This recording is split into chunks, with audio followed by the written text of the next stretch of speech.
ৰশ্মি বহুত ধনী ঘৰৰ ছোৱালী আছিল আৰু তাই এটা কোম্পানীত কাম কৰি আছিল। তাই চহৰত অকলেই থাকিছিল কাৰণ তাইৰ পৰিয়ালত কোনোৱেই নাছিল। তাই অকলশৰীয়া আছিল। তাইৰ জন্মদিন আহি আছিল, সেইবাবে তাই বৰ সুখী হৈ আছিল। এইবাৰ মোৰ জন্মদিনটো মই বহুত ডাঙৰকৈ পাতিম। অফিচৰ সকলোকে মই পাৰ্টি দিম। এইবাৰ মোৰ জন্মদিনত মই বহুত পইচা খৰচ কৰিম। কথাটো ৰশ্মিয়ে সকলোকে জনাই দিলে। শুনা সকলোৱে শুনা, এইবাৰ মোৰ জন্মদিনটো মই বহুত ডাঙৰকৈ পাতিম। তোমালোক সকলোবোৰ যাব লাগিব আৰু মই বহুত ডাঙৰ পাৰ্টি দিম।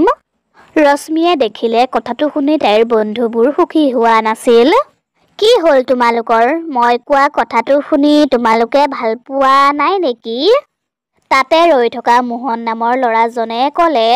নহয় ৰশ্মি, তেনেকুৱা একো কথা নহয়। আচলতে তুমিতো জানায়েই তোমাৰ জন্মদিনৰ দিনায়েই কাবেৰীৰ জন্মদিন।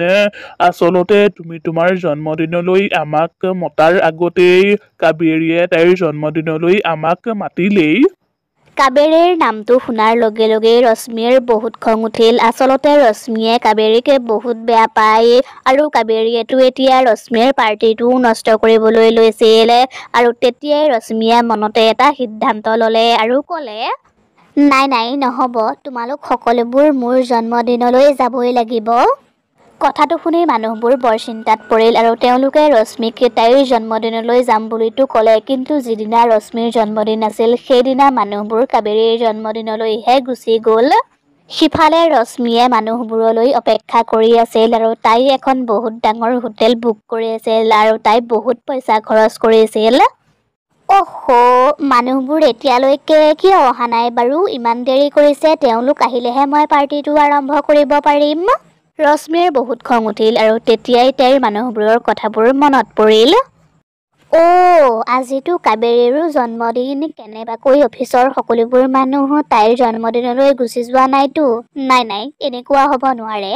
ৰশ্মিয়ে আৰু ধৈৰ্য ধৰি থাকিব নোৱাৰিলে। তাই ভাবিলে তাই এতিয়া কাবেৰীৰ ঘৰলৈ যাব আৰু অফিচৰ মানুহবোৰ তাত আছে নেকি চাবগৈ।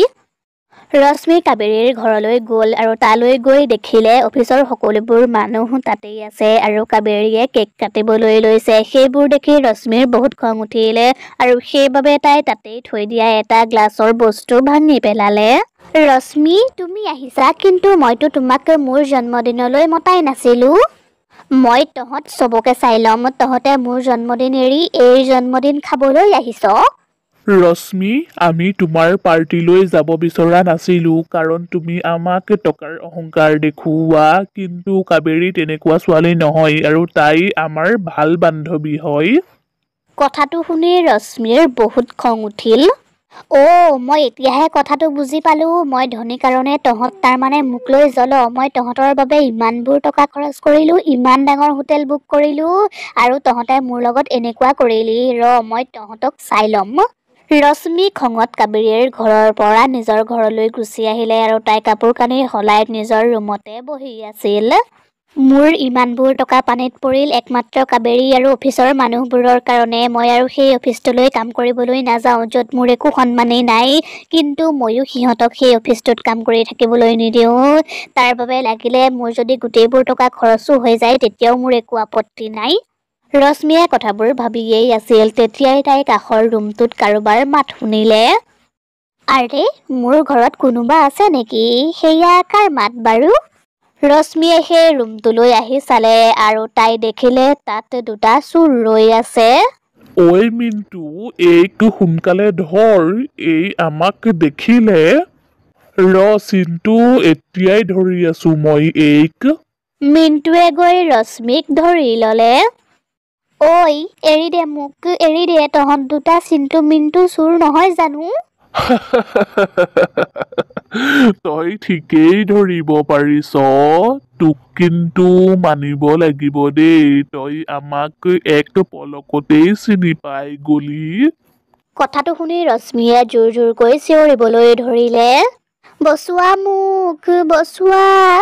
ৰশ্মিয়ে তেনেকৈ চিঞৰাৰ বাবে মিণ্টুৱে এখন ছুৰী উলিয়ালে আৰু ছুৰীখন দেখি ৰশ্মিয়ে মিণ্টুক মাৰিবলৈ ধৰিলে আৰু তেতিয়াই ভুলতে ছুৰীখন ৰশ্মিৰ পেটত সোমাই গ'ল আৰু সেইবোৰ দেখি চোৰ দুটা তাৰ পৰা পলাল আৰু সিফালে ৰশ্মি মৰাৰ পাছত এজনী চোৰেল হৈ গ'ল। মোৰ লগত এইবোৰ কি হৈ গ'ল বাৰু? আজি মোৰ জন্মদিন আছিল। মোৰ জন্মদিনৰ দিনটোতহে এনেকুৱা হ'বলৈ পালেনে? ইফালে মোৰ জন্মদিনৰ পাৰ্টিলৈ কোনো নাহিল আৰু আনফালে ইহঁতে মোক মাৰি থৈয়ে গুচি গ'ল। ইহঁতক মই শুধাই নেৰো। চোৰ দুটায়ে বস্তুবোৰ একগোট কৰি তাৰ পৰা যাবলৈয়ে লৈছিল, কিন্তু সিহঁত যাবলৈ ওলাওঁতেই চোৰেলজনীয়ে চিণ্টু আৰু মিণ্টুক দেখিলে। তহঁত দুয়োটা বহুত জ্ঞানী দেই।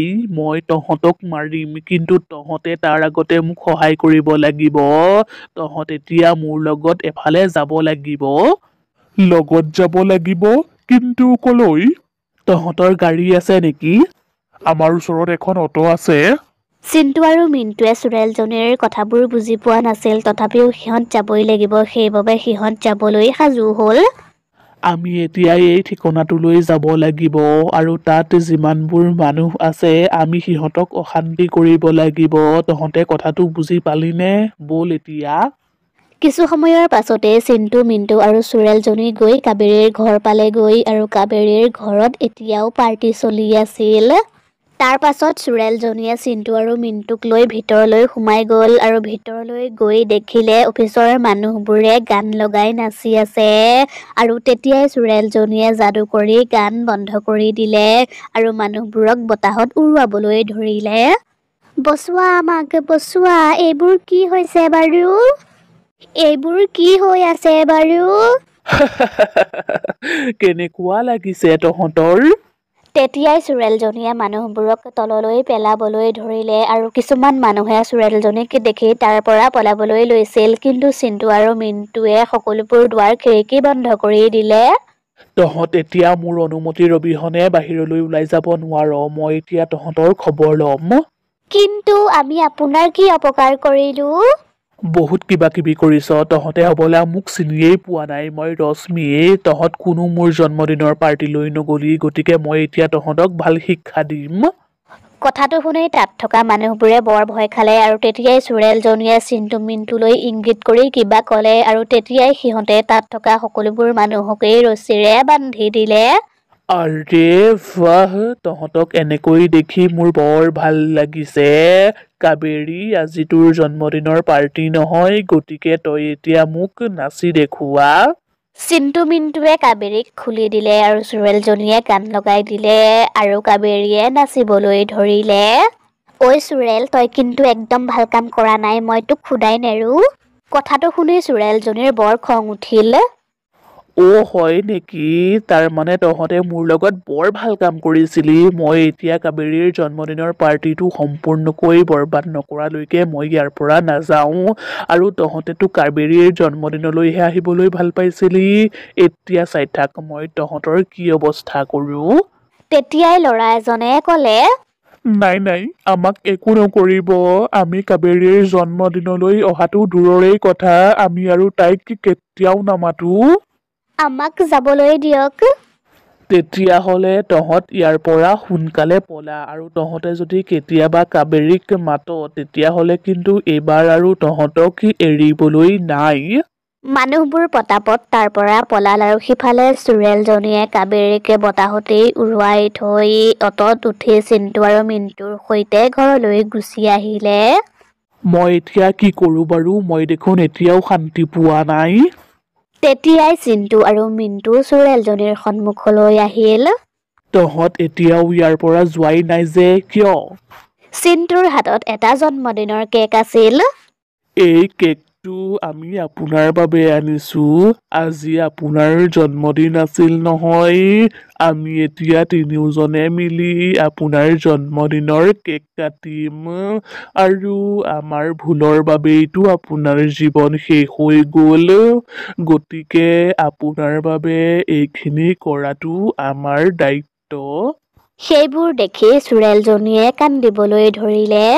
এইখিনি কৰাৰ বাবে তহঁতক বহুত ধন্যবাদ। চুৰেলজনীয়ে সেই কেকটো কাটিলে আৰু তাইৰ জন্মদিনৰ কেকটো কটাৰ বাবে তাইৰ ইচ্ছাটোও পূৰণ হ'ল আৰু সেইবাবে তাইৰ আত্মাটোৱেও শান্তি পালে। তহঁতে মোৰ সকলোবোৰ পইচা ৰাখি ল আৰু তহঁতে কেতিয়াও আৰু চুৰ নকৰিবি। সেইখিনি কৈ চুৰেলজনী তাৰ পৰা নাইকিয়া হৈ থাকিলে আৰু চিন্তু আৰু মিন্টুৱে কেতিয়াও চুৰ কৰিবলগীয়া নহ'ল।